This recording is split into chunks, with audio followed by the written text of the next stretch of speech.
ஒரு பொருள் 200% லாபத்தில் விற்கப்பட்டால் வாங்கிய விலை மற்றும் விற்ற விலையின் விகிதம் என்ன? இதுதான் கேள்வி. ஸோ வாங்கிய விலை என்ன போடலாம்? வாங்கிய விலை வந்து 100 ரூபீஸ் வச்சுக்கோங்களேன்.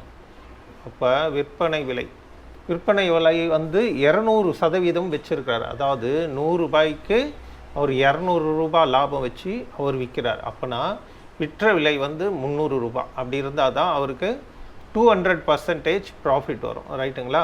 அப்போ இப்போ இருக்கிறது பார்த்தீங்கன்னா வாங்கிய விலைக்கும் விற்பனை விலைக்கும் இருக்கக்கூடிய விகிதம் என்னன்னு பார்த்தீங்கன்னா 100:300.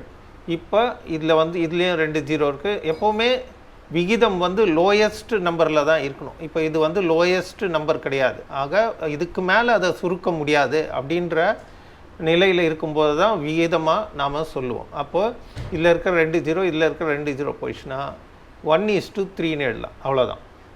இதுதான் விகிதம். C is the answer.